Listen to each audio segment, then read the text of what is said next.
So I'm looking forward to my visit. So please ask me questions. Today, as a special gift, we present the mascot of Beijing Winter Olympics to you. The one sit next to you These is... ones? Yes. These are the mascots? Yeah, these are the mascot. Okay. And the one next to you is a clumsy icy panda. It's called Bing Dun Dun. And the other one is for Paralympics. It's called Xue Rong Rong. It's a Chinese traditional lantern.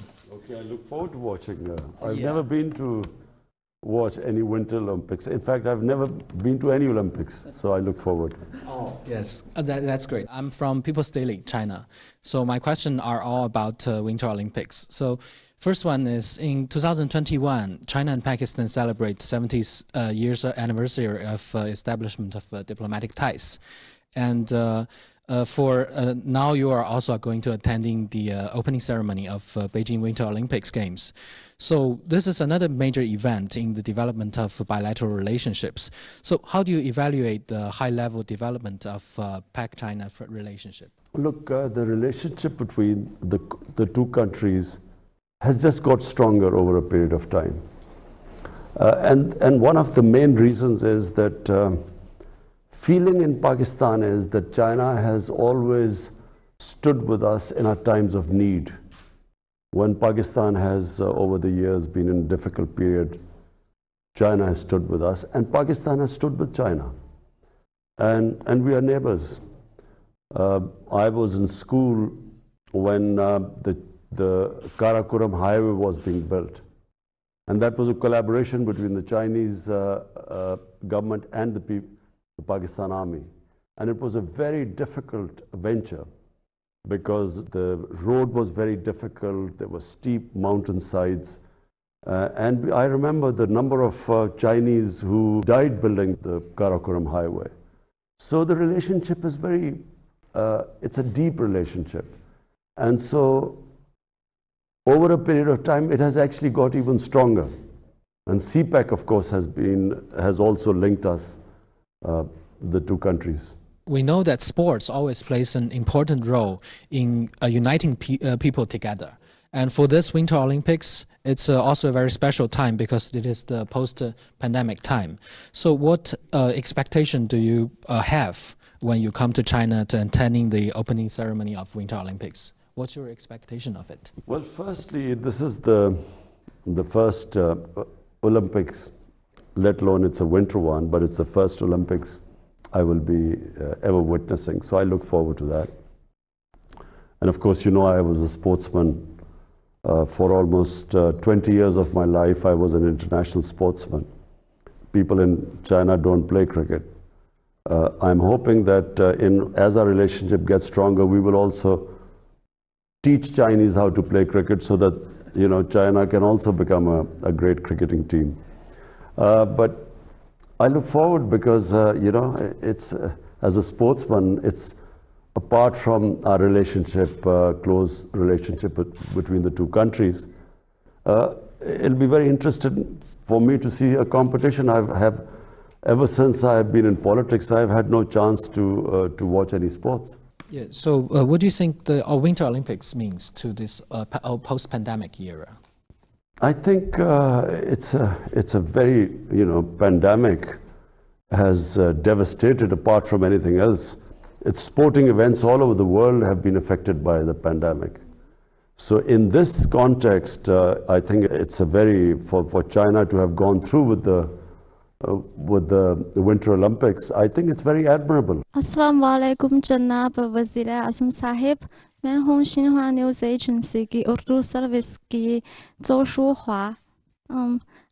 जैसा कि आपको इल्म है कि गिलगित बल्तिस्तान से ताल्लुक़ रखने वाले एथलीट मोहम्मद करीम वो बीजिंग 2022 सरमाई ओलंपिक्स में पाकिस्तान की नुमाइंदगी करेंगे। हम इन मुकाबलों में पाकिस्तानी खिलाड़ी की शिरकत का बहुत खैर मकदम करते हैं। आपका शुमार दुनिया के बेहतरीन खिलाड़ियों में से एक है। मैं पूछना चाहती हूँ कि मुस्तकबिल में आपकी हुकूमत पाकिस्तान और चीन के दरमियान खेलों के ताउन को फ़रोग़ देने में क्या इक़दामात करेगी? देखिए, सबसे पहले तो जो गिलगित बल्तिस्तान का इलाका है और कई पख्तूनख्वा के भी इलाके ऐसे हैं कि वहाँ स्कीइंग के लिए, और स्कीइंग मेन चीज़ है विंटर ओलंपिक्स की, तो स्कीइंग के लिए बेहतरीन जगह हैं। लेकिन अभी तक पाकिस्तान में हमने कभी सही माने में स्कीइंग के ऊपर तवज्जो नहीं दी। बड़ी कम जगहों के ऊपर स्कीइंग होती है। तो हमारी कोशिश ये है कि हम ये गिलगित बल्तिस्तान में ख़ास तौर पे स्कीइंग को डेवलप करें, और उसको जब डेवलप करेंगे तो हमारी ये भी कोशिश है, क्योंकि चाइना के अंदर ज़्यादा आगे निकल गए हैं, ज़्यादा तवज्जो दी जाती है विंटर स्पोर्ट्स की तरफ, तो हम सोच रहे हैं कि उनसे फिर कोलैबोरेशन भी करें, क्योंकि दूसरी तरफ खुजराब पास की दूसरी तरफ चाइना है और ये कनेक्शन भी उनसे है। तो हम इसके ऊपर भी अब सोच रहे हैं कि पाकिस्तान में पहले तो वैसे स्कीइंग के ऊपर हम ज़्यादा तवज्जो दें, और दूसरा उधर से कनेक्शन गिलगित बल्तिस्तान और चाइना के अंदर, उधर भी हम स्पोर्ट्स के अंदर आपस में ज़्यादा मिलाप करवाएं, ज़्यादा कोऑर्डिनेशन करें। Thank you, Your Excellency. It's Brody Jiang Chao with Xinhua News Agency. So my question is that you praised China's development model on many occasions. And we know that China has developed a whole process, people's democracy, and committed to a people-centered approach. However, the United States and the Western countries try to impose their democratic model to other countries. So my question is that how do you think of China's whole process, people's democracy? Thank you. The most impressive thing about China, which is accepted by the entire world now, is that the number, almost 700 million people in China have been taken out of poverty in the last 35, 40 years. It's never happened in human history before. And this is what impresses the entire world about China, whether they are in good relationship with China, they are on the other side, they sort of oppose China, but everyone has to accept that this has never happened in human history before. And so if you ask me what impresses me most about China, it is this fact. Because my main objective is somehow to raise people out of poverty in Pakistan. And so, when I went to China, I specifically wanted to know the steps taken for alleviating poverty there. And so the reason why I think that the Chinese model of development is what we want to emulate is because, it was an inclusive growth in China. When China grew, the whole population grew with China. It wasn't, unfortunately, like in a lot of the rest of the world, where the rich get richer and the poor, in fact, get poorer. The gap between the rich and poor gets wider. In fact, in pandemic, we discovered that the poor people got poorer and the super rich got even richer. And so China is a model for all those countries who want to have inclusive growth. Sir, मेरा ताल्लुक़ FM 98 दोस्ती channel से है। जैसे कि हम जानते हैं, आप हमेशा खेलों और वर्जिश के ज़रिए सेहतमंद तर्ज़ ज़िंदगी बरकरार रखते हैं। इस हवाले से आप चीनी अवाम को क्या मशवरा देना चाहेंगे? चाइना के अंदर ये जो हमने देखा है कि एक तब्दीली आई है चाइना में। एक तो लोगों को गुर्बत से निकाला उन्होंने, लेकिन स्पोर्ट्स के अंदर चाइना कभी भी इतना आगे नहीं था दुनिया में जितना अब पिछली 2-3 ओलंपिक्स में चाइना की परफॉर्मेंस बहुत इम्प्रेसिव रही है। तो इससे वाज़े होता है कि वहाँ बड़ी तवज्जो दी जा रही है अब स्पोर्ट्स की तरफ और फिटनेस की तरफ।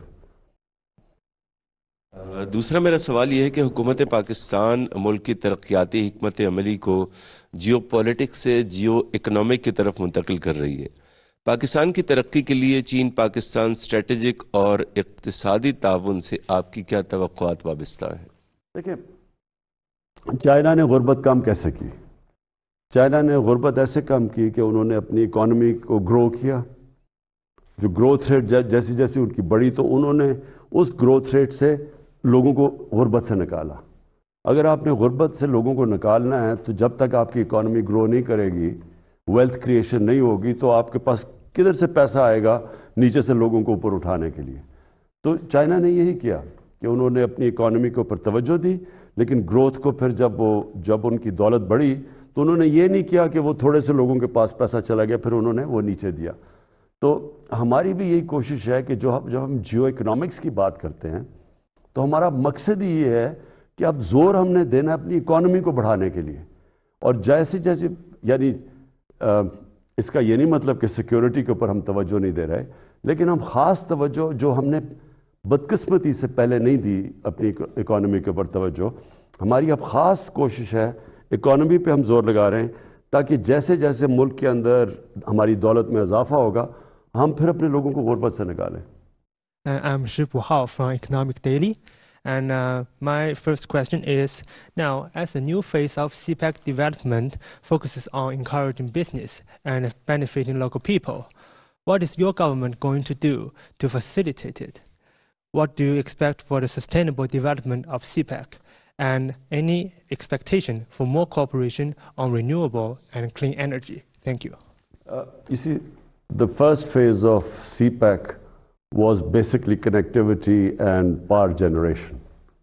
Now the CPEC has moved into the next stages where it's about relocation of industry. We want to develop our industrial zones, our special economic zones. Then we want, especially in agriculture, we want help there to improve our productivity. Because in China, the productivity is much higher in agriculture and livestock yields compared to Pakistan. So we want help there too. And then China has grown these drought-resistant cotton varieties, which we have large tracts of lands in Pakistan where this variety of cotton can be grown. So that's where we're going to get help from China. But also it's in technology, information technology. That's another area where which is basically the future, is the technological revolution in the world is the future. And China has made great strides in that. And so we also want to get help from China in that field. Thank you. And my second question is, now some Western countries keep telling lies on so-called Xinjiang issues. But actually, many Pakistani people, scholars, journalists, including Ambassador to China, His Excellency Moeed Haq, has visited Xinjiang for many times. They saw the place with their own eyes and talked a lot about it. Have you heard of them talking about Xinjiang? And what do you think of lies told by those Western countries? There is a lot of criticism about the treatment of Uyghurs by China in the West. But our ambassador went there, Moeed Haq, who's our ambassador in China. We asked him and he went there and he sent us information that this is actually not true on the ground. But what we in Pakistan find it very difficult to swallow is that while they talk about Uyghurs, they do not talk much in the West about Kashmir. Because in Kashmir, the worst violations of human rights are taking place by India. And somehow there is selective silence about human rights in Kashmir, where there's something like 9 million people who are, really basically living in the worst conditions in almost an open prison by these 800,000 Indian troops. So we find it very difficult that while on one side they talk about Xinjiang, but on the other hand there is the silence about Kashmir is deafening for us. And these double standard is what we in Pakistan find it difficult. Assalamu alaikum. I'm Chairu from CCTV China Media Group. Now my question is, Afghanistan is now facing a serious humanitarian crisis. Do you think that 20 years occupation and irresponsible withdrawal of troops by the US and Western countries are the main reason for the situation in Afghanistan? And how should the international community cooperate on Afghan issue? Look, Afghanistan has has suffered for 40 years. And it's always because of outside countries who have made Afghanistan into a battleground. And so 40 years, people of Afghanistan have suffered. And this is now, after 40 years, there's a chance of peace in Afghanistan. Because actually there is no fighting going on in Afghanistan, and this is, after 4 decades. So what should the international community do? The international community right now should understand that people who have suffered for 40 years, and when the foreign forces have left Afghanistan, they cannot just leave Afghanistan without thinking about the aftermath or how the people of Afghanistan are going to survive from here. Because in 1989, when the Soviets left Afghanistan, so did everyone else, and Afghanistan descended into a civil war. And about almost 200,000 Afghans died. There was chaos in Afghanistan. And from that chaos emerged the Taliban. And now, after 20 years, if everyone abandons Afghanistan, the situation, number one, the people of Afghanistan, and I'm talking about almost 40 million people of Afghanistan, they are going to, you could see the worst humanitarian crisis there. But on top of it, if there is chaos in Afghanistan, then it's possible that the same conditions are created which were created 20 years ago when the US invaded Afghanistan. Same thing could happen again if there is chaos. So what should happen is that the international community should just think of the 40 million Afghan human beings there. Whether they like the Taliban government or not should be secondary. The welfare of the people of Afghanistan should be the foremost, and they are facing one of the worst humanitarian crises right now. And they really need help as soon as possible. My next question is, in a few days, the Chinese Lunar New Year will come. What are your wishes for the Chinese Lunar New Year? And what are your expectations for Pakistan-China cooperation in 2022? Well, first of all, let me congratulate the people of China for the Lunar New Chinese Year. So I congratulate everyone. My expectations are that, we have a relationship with China which is mutually beneficial for both countries. And we hope that in this relationship, because we are looking to raise Pakistan's economy and the well-being and raising people out of poverty. So we hope that we will, we are already learning from the Chinese experience. But there's one thing I forgot to say, which we want to learn from China, is how they have built their mega cities. You see, China has these huge cities now, and the way they have dealt with the problems that come of having mega cities. And I'm talking about air pollution, I'm talking about, the waste disposal. It's a science to manage a huge city.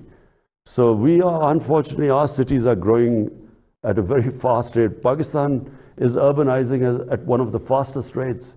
So we also hope to learn from the Chinese experience how they have coped with their urban development.